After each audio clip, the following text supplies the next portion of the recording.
Welcome to this walkthrough of the Level 3 Certificate in Assessing Vocational Achievement. Regardless of the assessor qualification which you are doing, this video will actually help you to get through either of them.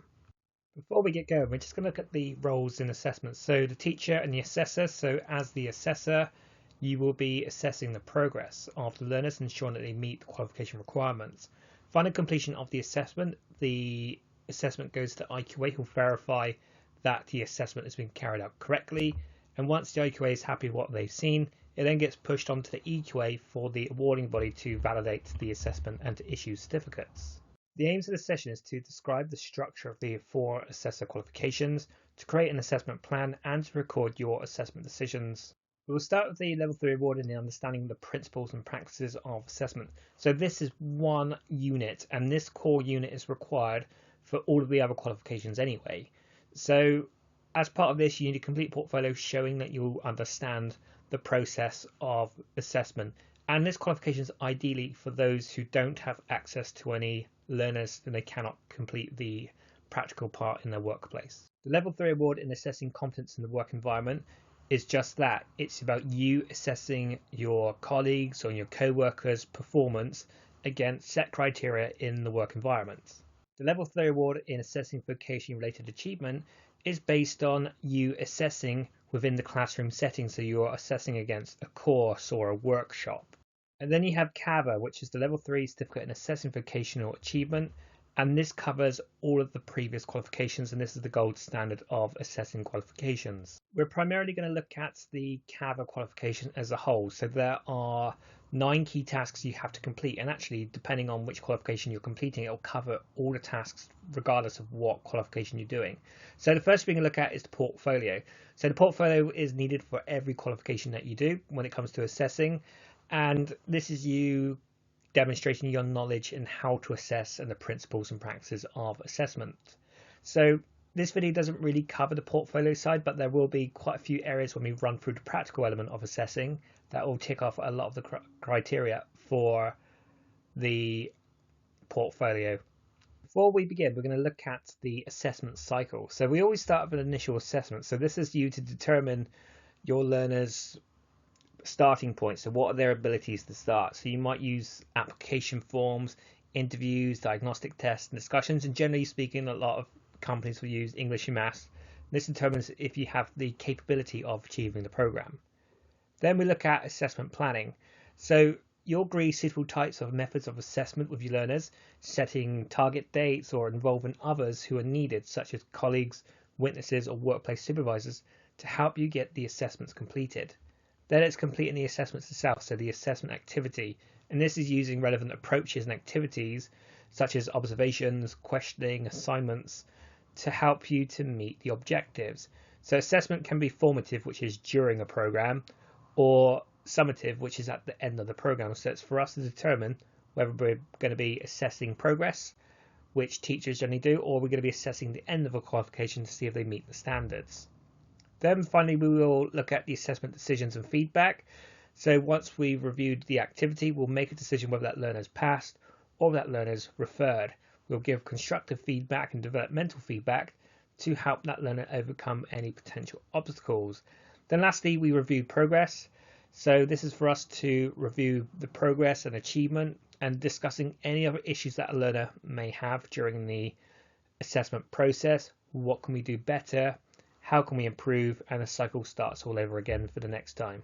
We have split the AVRA and ACWE. So AVRA is vocational skills, whereas ACWE is the assessment in the workplace competence. As you can see, both units are mirrored across. So they're exactly the same, but one focuses on the classroom, the other one focuses in the workplace.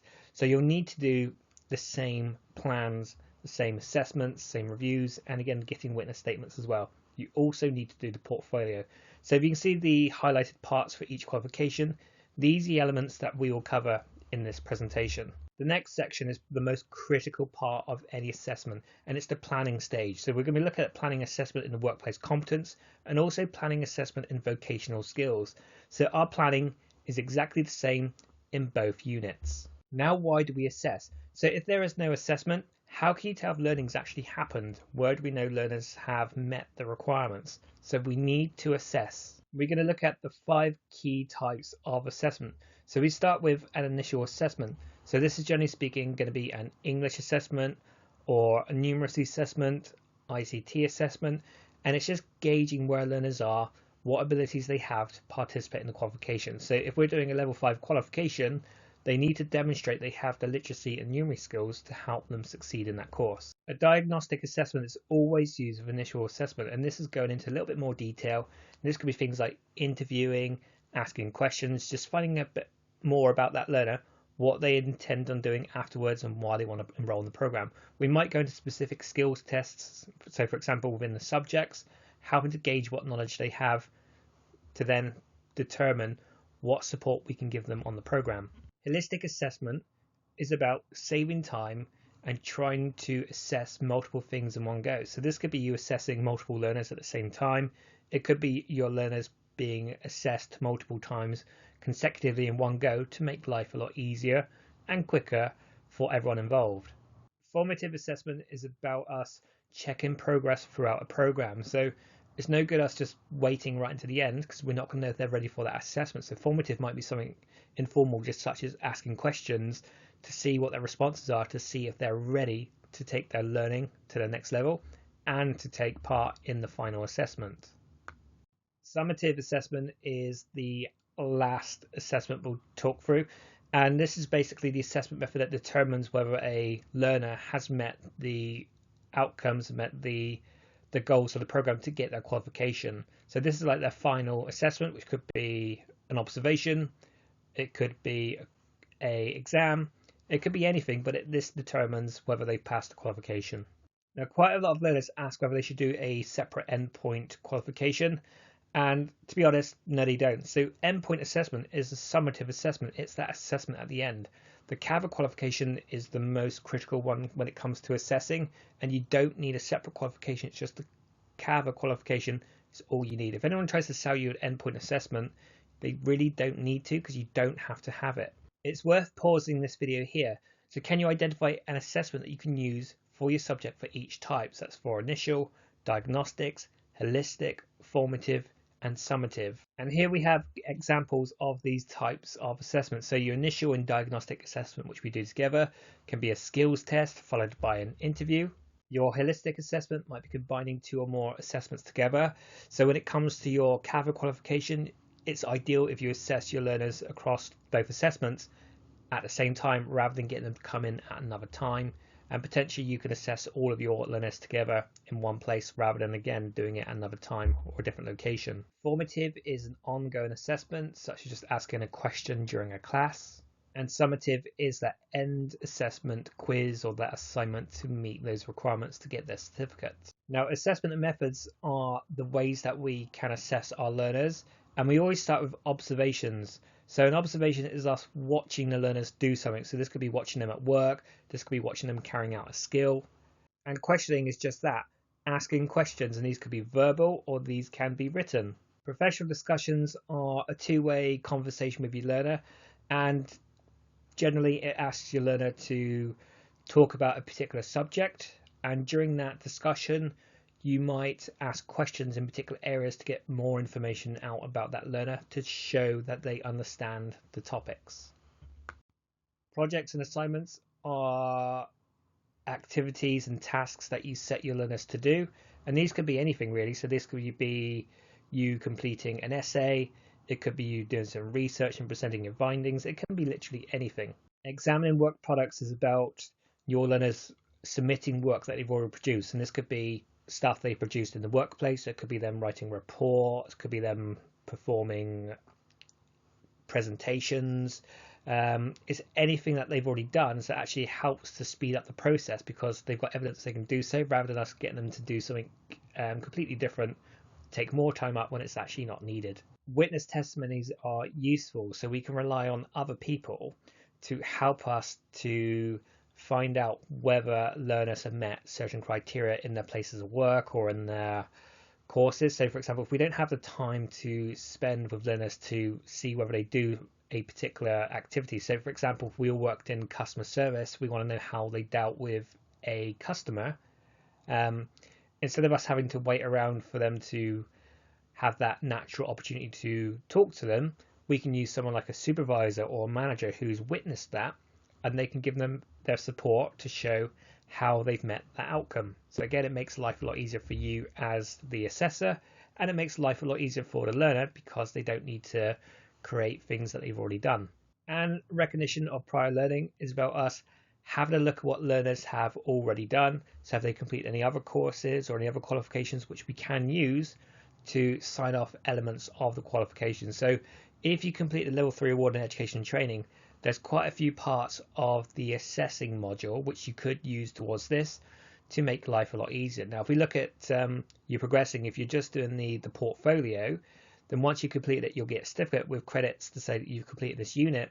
You can then use that unit to save you having to redo it later on if you decide to go through the full qualification. If you are going through the ACWE, so that's the Assessing Competence in the Work Environment assessments, then you must cover these 3 assessment methods. There's observations. You need to be observing someone in the workplace doing their job. You need to be questioning, so this could be written and verbal, so you need to be asking them questions. And then you also need to examine work products, what they've done in the workplace, to verify they meet the assessment requirements what you set. So we want to do this holistically. So again, it's quite difficult for us to be combining all 3 of these together, but we can observe a learner and we can question them straight after, and that's an holistic method right there. In AVRA, which is the Assessing Vocational Related Achievement, so the assessment methods are very similar, but they're worded slightly different. So you'll be assessing the learner in simulated environments. So within the classroom, you'll be getting them to carry out an activity, which is an observation. So again, it's the same thing, but you get them to perform a skill inside the classroom. A skills test will be something that you devise to determine whether learners have met a particular outcome that you set them. So this could be you assessing their initial knowledge. It could be you assessing them midterm, or you assessing them towards the end. And it can be very flexible in what you do. So a skills test could be anything from communication skills, problem solving, or subject specific skills that they need to know and demonstrate. Oral and written questions is about setting questions for your learners, and this will be about the subject, so you'll be testing their knowledge. What would you do if this happened? What would you do if this happened? Can you tell me what would happen in this situation? So you're just asking questions to gauge whether the learners understand the content. Assignments will be setting them an activity, which could be an essay for them to complete throughout the course. So for example, your assignment when it comes to this qualification would be your portfolio. A project would be you carrying out some sort of research to show that you understand a topic. So this could be anything that you set them. So you might get them to write a project about how they assess in the classroom, how you assess in the work environment. Again, it could be devised to anything to meet a particular learning aim that you set. Case studies are good assessment methods to use, and with a case study you're kind of setting questions against a predetermined activity that's happened. So using their knowledge, how do you apply it to the situation? And that's what a case study is. And recognizing prior learning, which you've already talked about, and this is finding out where the learner has done certain things in the past which can be used towards a qualification. So again, it'd be this unit 1, which is about the principles and practices of assessment, where learners tend to build up and complete the further elements as they get more experience in the classroom. So here is your assessment criteria for the workplace competence. So you need to assess 2 different learners and assess both of these different learners across 2 different assessments. So you'll be doing 4 assessments in total. And then if you're assessing vocational skills, you'll be assessing 2 different learners, and you will be assessing these 2 learners against 2 different assessments. So again, this is a minimum of 4 assessments in total. And guess what? You can use the same 2 learners for both units. So again, you'll need 4 assessments for both units. That's 8 in total. So you could do 4 assessments for one learner and 4 assessments for another, as long as you're covering things that are going on in the workplace and things that are going on in the classroom. And these are the activities that you can use for your assessments. So workplace competence, you could be assessing any part of a job role. You could also be assessing any aspects of a job description, and also any task that an employee does. So this could simply be assessing a colleague of how they clock in to work in the morning. It could be them being assessed against how they communicate with the customer. So it could be any part of their role. It could be administration staff, how they complete paperwork. It can be literally anything. And vocational skills is about you assessing some sort of activity in a training environment. So this could be any classroom training. It can be any workshop that you deliver. It could be a webinar. It could be online. And it can be any training activity. So this could be a training activity that's in the workplace as well. So again, you could cover both elements that way. Remember, when you're assessing vocational skills, it does not need to be a regulated qualification. And if you don't know what a regulated qualification means, it means a qualification that is recognized everywhere. So for example, it can be your own in-house training, which is sufficient for meeting the qualification requirements. Now for your workplace competence assessment, you need to pick 3 methods. So you must pick observation, questioning and work products. So that it may be easy to combine these into 3 assessments rather than 2. For any assessments which you don't use, so you might not do a professional discussion, you might not do projects and assignments, you might not use a witness testimony, you might not use RPL. However, you will need to discuss these later on in a professional discussion with your tutor. And if you're doing the vocational skills unit, you have the flexibility to pick any 2 of the methods. So it can be simulated environments, skills tests, oral and written questions, assignments, projects, case studies, and recognizing prior learning. And again, we do a professional discussion to cover any elements which you haven't covered. The assessment criteria is crucial in establishing a clear understanding about what is expected from the assessed work. So they should specify clearly the standards that must be met and what evidence will be used to show achievement and learning outcomes. Before you start planning your assessments, you need to consider the following. So is it an assessing performance-based criteria or are you assessing knowledge-based? Again, these are to determine what assessment methods you use. Do you have any limitations in place? So if you are working on a qualification, there may be boundaries and limitations set on the learning outcomes, so you might not be able to use simulation, for example. First aid is another example where you can practice against a dummy, so you can simulate the environment there. That's allowed. Are there any time constraints? Again, this might be within your employer. Do you have limited time to carry out the assessment? We'll talk about time shortly in a minute anyway. What about involving other people in the assessment process, such as other members of staff or of other learners? So if you're doing a role play and you need someone to participate in that to create a scene, do you need to consider other people in that process? And again, if you're going down the regulated route where you need an IQA, EQA, and again, you're going to need to involve these other people as well. Then you need to look at any specified assessment criteria to adhere to, and these will be set by your awarding bodies. The most critical question a lot of learners ask is how long should the assessments be? And truthfully, there is no minimum or maximum time. It all depends on what you're actually assessing. Therefore, a 5-minute assessment is allowed, or the assessment might take an hour. So it depends on what you're actually assessing in the first place. An example would be if you're doing the level 3 award in education and training, the micro teach is 15 minutes. If you are assessing CPR and a first aid qualification, it's only 5 minutes. So again, it doesn't take too long. If you're assessing in early years, you might be assessing the children's lunch breaks. Now, this will take a bit more time, and approximately 30 minutes might be considered normal. So it all depends on what you're actually assessing, what is the assessment that you've set, what are the requirements, and then your assessment duration will be in line with what you're expecting. And you really need to consider other factors when planning. So who are you going to be assessing? So where are they? Are they in a classroom? Are they a staff member at work? So again, this is going to dictate a lot of other things going on. Then what are you assessing? So is this a particular subject, a topic, a unit, work standards? And again, so this is going to help you design and choose which assessment methods are going to be most useful. When will it be assessed? Your dates, your times, your location. So where is it going to be? Is it a classroom? Is it a workplace? Is it online? Is it a workshop? Or is it somewhere completely different? Why are you assessing these skills? So is it to assess your knowledge, skills, or understanding?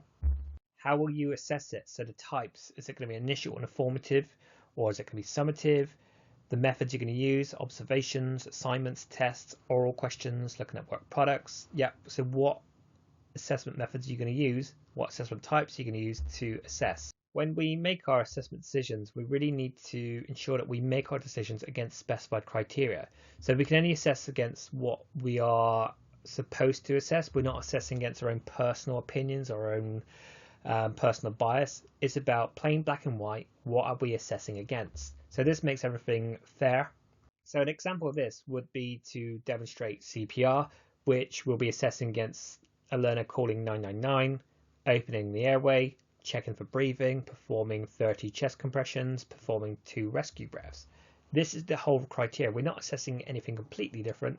In this situation, we're not going to be assessing any bleeding or any choking or the aftercare. It's solely about the CPR.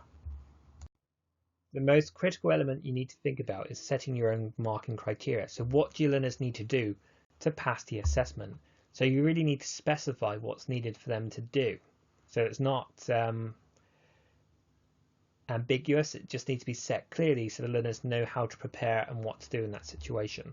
Now, to set our marking criteria for observation skills, we need to set clear guidelines of which skills and behaviours that they need to demonstrate. When questioning, which answers are we going to accept? How many are needed? Professional discussion, providing the topics to discuss and the depth of answers. As you can see here, we're now making it a bit more clear on what we're expecting from our learners. Again, this is going to help us with the reliability and consistency of having a very good standardized process when it comes to assessment. Projects and assignment, you're going to define what projects and assignments that your learners can do and the learning outcomes they're going to cover.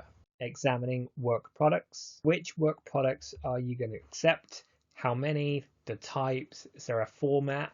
Is there any particular requirements which you want them to meet? Witness testimony, who could be a witness? Which learning outcomes are they going to measure? What evidence is needed? Lastly, we've got the recognition of prior learning, and you might consider which units or training will you accept for prior learning. We're going to use examples of you completing the CAVA qualification. So your assessor will observe you carrying out at least one assessment of you assessing your learners to ensure the assessment is assessed against your assessment plan. So you are defining your own plan and you'll be assessing that, and you'll be assessed against your plan only. And you'll also be observed to see whether the environment that you create is actually safe for you and safe for your learners. Now for questioning, your questions are set within your written portfolio. So this is the task one which we briefly covered. So each question has a marking guide which will define the verb to answer. So it's asking to explain or to list or to summarize or analyze. It'll ask you about the content your answer must contain. So you may have set examples or set content which must be included within your answer, and also you must also give a certain number of examples. So generally we use the rule of 5. So if it doesn't specify, you give 5, but it might say, can you give 4 examples of assessment types, and then you just go with 4. So it's all about improving what we expect from you and standardizing this. So we expect the verb to be answered, we expect the content to contain particular requirements, and we expect the numbers of examples to match everyone else. For a professional discussion, you will discuss the assessment methods which you did not cover during your assessments. So you'll talk about how each assessment is used and how you would use each type of assessment in your practice. Then you have projects and assignments which are really varied. So within the CAVA qualification, your portfolios, your assessment plans, assessment records and witness statements all form part of the overall assignment, each with its own assessment requirements which must be met.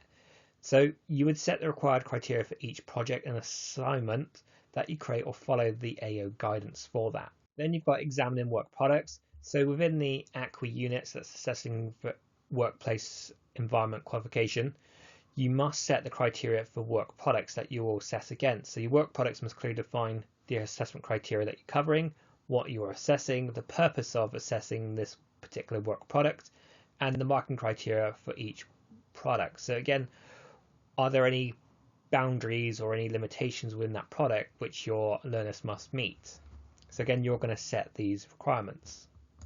Then we can look at this from the diploma in education training. So you need to create assessments which meets the needs of individual learners. So examples include a professional discussion is suitable for dyslexic learners, Oral questions are suitable for learners with visual problems, and work products for learners who can evidence learning outcomes in the workplace. So these are how you would create assessments to meet those individual needs of learners. So you're adapting it to their needs. For witness testimony, so within CAVA, you need to obtain witness testimony confirming how you've met certain learning outcomes, which a tutor cannot really observe. So this could be things of how you follow company policies, procedures, or even how you communicate with your colleagues. So the assessment criteria includes the position expertise of your witness. So within the vocational achievement, you need your IQA. Within the workplace competence, you need a manager or someone of similar standings. Your IQA manager will justify how you meet those learning outcomes. They must answer every question fully against the criteria. And we may check the authenticity of the IQA or the manager to make sure they are, well, they even actually exist in the first place and they're at the same sort of level which is required. And then there's RPL. So Unit 1 of the CAVA can be signed off if learners have completed the following module. So that's understanding the principles, practice of assessment. So this is normally found within several AET programs, but RPL must be verified by the awarding body if it's going to be used. So we'll collect the data and we'll pass it on to the awarding body and they'll verify whether we can sign off that unit.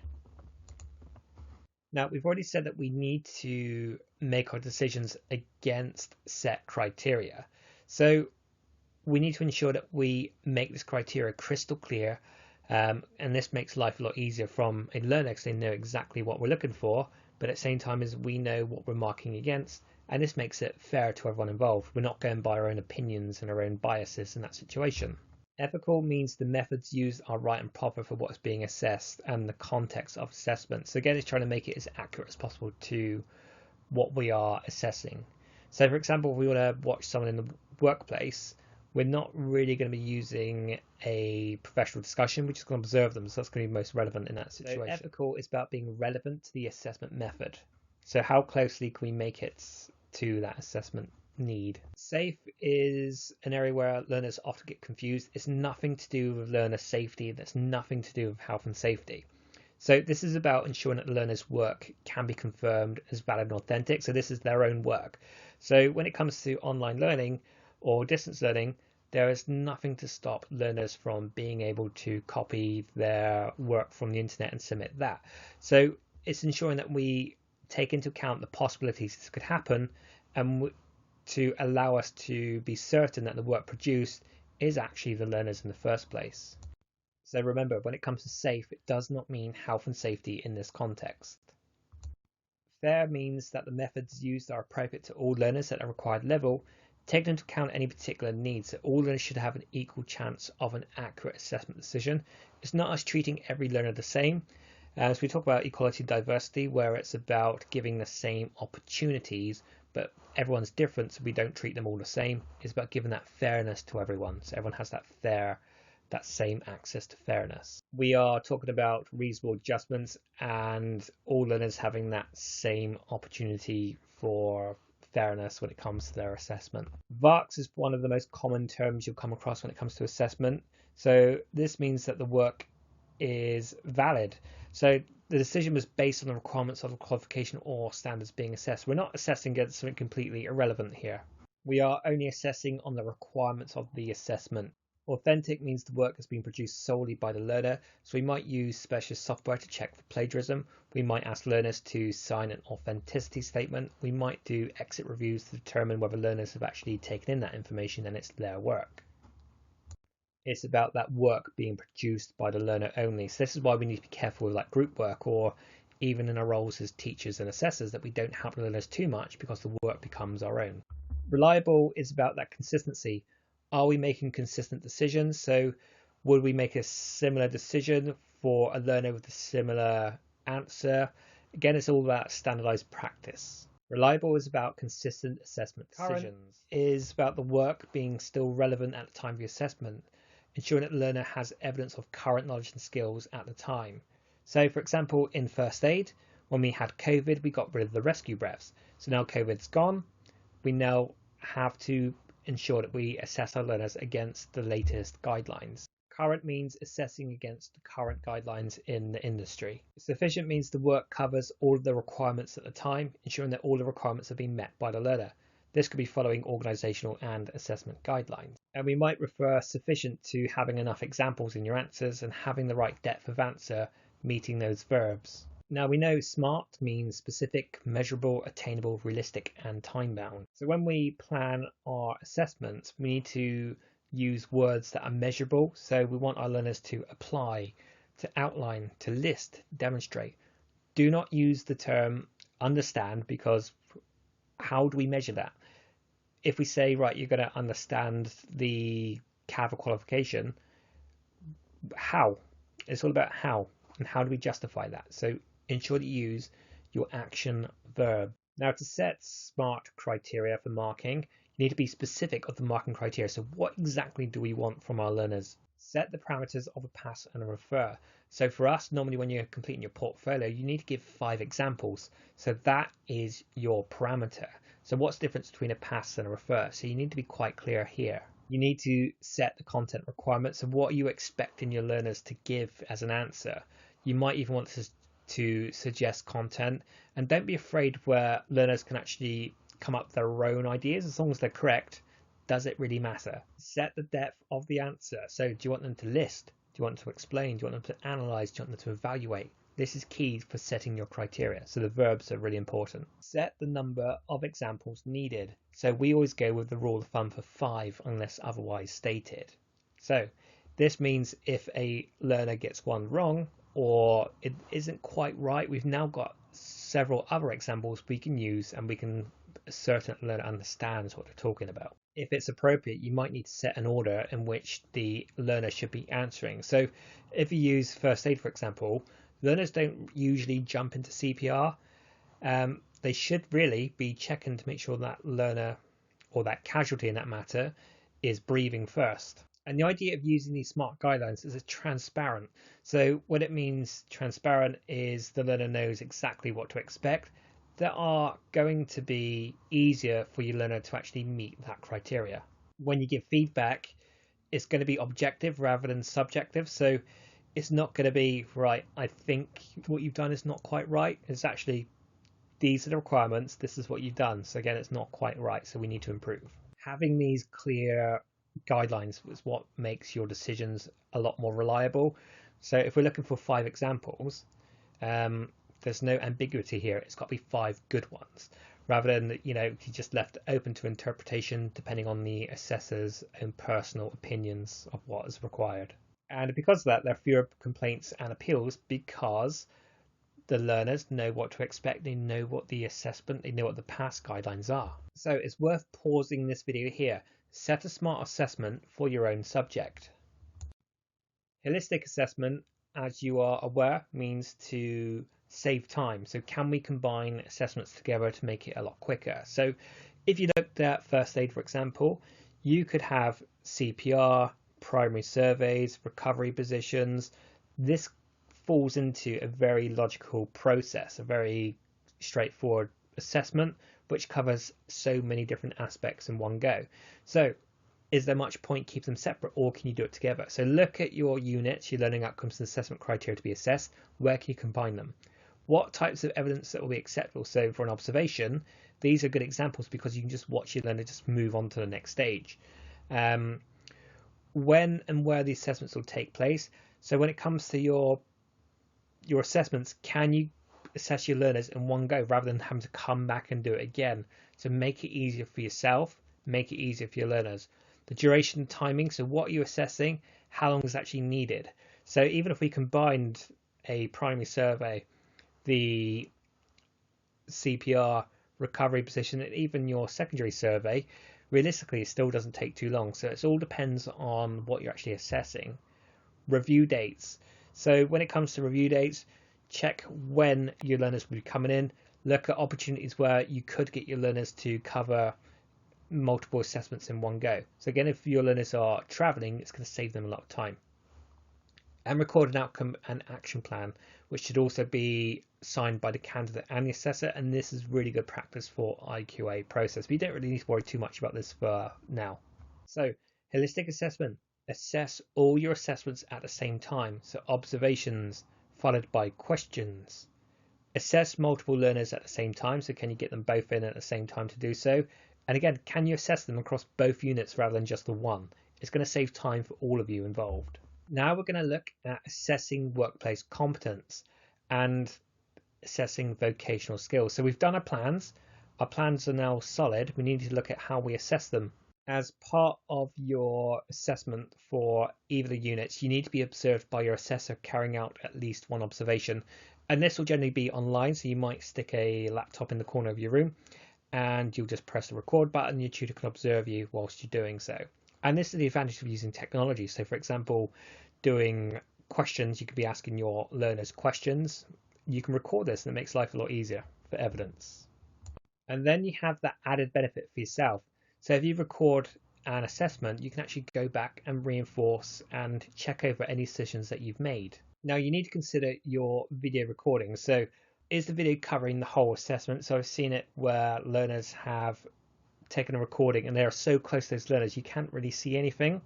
I've also seen it where they've assessed the learners but they're so far away you cannot even hear your learners. So again, you need to ensure that your video and your sound captures what you're assessing. You might also want to create assessment sheets. So this could be like a little check sheet of going through each one and just giving yourself some notes to allow you to write quick messages to help refer you to later on when you write up your official reports. So that's our assessments covered. Now we're going to look at reviewing competence. So this will be workplace competence and it'll be reviewing vocational skills. For every assessment, you must justify your decision. You can't just tick it off and say, yep, complete. You must give reasons why. And we can use open questions. So how has or how has not the learner met the assessment criteria? And these are the answers that you're going to be giving. And here is a poor example. So you've got 1.1, which means learning outcome 1.1. And the assessor's comments are successfully completed. This doesn't really help. Yep, they completed it, but how? It doesn't give any confidence to that assessment. Is it accurate? Has it met the requirements? 1.2 did not complete. Again, it's a very limited amount of information. It doesn't really give us anything to go on. 1.3, good. Again, refer back to how has that learner passed the assessment. A poor example is ticking and crossing. Tick, cross, tick. Again, what confidence do we have, and especially from an IQA or an EQA coming in to review your work, what confidence do they have in the assessment actually being carried out properly? So again, we need to ensure that our record keeping is very, very good. So we need to justify the reasons that we've come to our decisions. So let's look at CPR as an example. So we set previous criteria of, did the learner check for danger? So does the learner check the environment? And a good justification of this is the learner checked around the room for dangers and moved scissors near the casualty. So again, this little statement here justifies why you've given that person the pass. So you can see that person has checked around the room for danger and moved scissors. Again, they're doing a risk assessment right there. That is a good example. Did the learner check for response? So does the learner complete the primary survey? Now we've referred the learner here.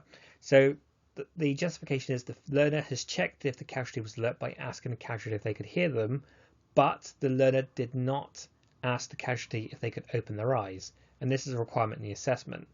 But they did apply pressure on the casualty's ears and shoulders.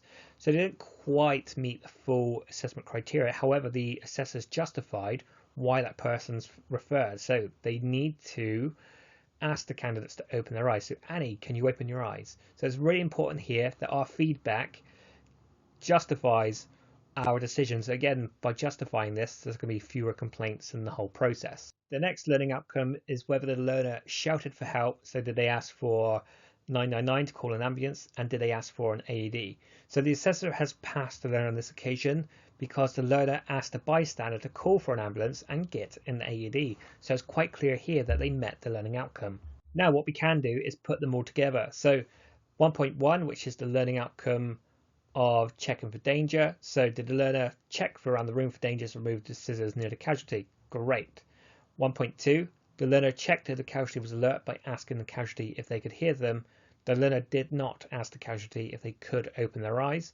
So we're seeing here that this is a good statement and it justifies that the learner did not meet the assessment requirements at this time. So again, it's the clear justification to your answer and there's clear feedback on how that learner can improve. But make sure with any decision that you always give the pass or refer. So did they meet the assessment criteria? Sometimes it may feel a bit obvious, but you must be crystal clear in what the assessment decision was. Now this leads to your feedback. So the feedback should be developmental. So always start with something positive to warm up the discussion. The feedback you want to give is in the middle. So this is your development point, what they could do to improve, and then follow up with something positive about the assessment. So you did this really well. So it's called a praise sandwich, or the other sandwich, which you can see on the screen, is about giving them something positive, then giving them a developmental point in the middle, then finishing with something positive, and it makes that learner feel a bit more better about themselves and helps them to become more motivated to improve and overcome that potential problem. What is key is that the feedback should specify how the learner has met the assessment criteria, or to help identify how they can meet the assessment criteria during their reassessment. And now we're at the final stages of the CAVA qualification. So this is getting your witness statements. Now in the workplace competence, you're now looking at a witness, which could be your manager or a supervisor or even an experienced colleague. And then within vocational skills, we are mainly looking at your IQA here. What is really critical is that you ensure that the witness that you provide is credible and understands the assessment requirements. So ideally someone who's already involved in training and has a clue about what you are assessing. In our template, you are given several questions in which the witness must answer, and these questions are linked to a specific learning outcome. So they must answer all of these questions. So if they don't, it means you haven't met the learning outcome. You've learned about how you should justify your own assessment decisions. So you must ensure that your witness must justify how you meet those requirements. So the reason we asked your witnesses to do this, if they just tick and say, yeah, they've done it, how? There's no proof that they actually have or you actually have. So this actually validates and gives more strength behind how you meet those requirements, rather than just saying you did. How? And even better, give examples of how you've met the assessment criteria. So this is how this person met the assessment requirement because they've done this. This further strengthens the answer and gives confidence in that assessment decision. So you should now be able to describe the structure of the 4 assessor qualifications. You'll be able to create assessment plans, and you can record your assessment decisions to good practice.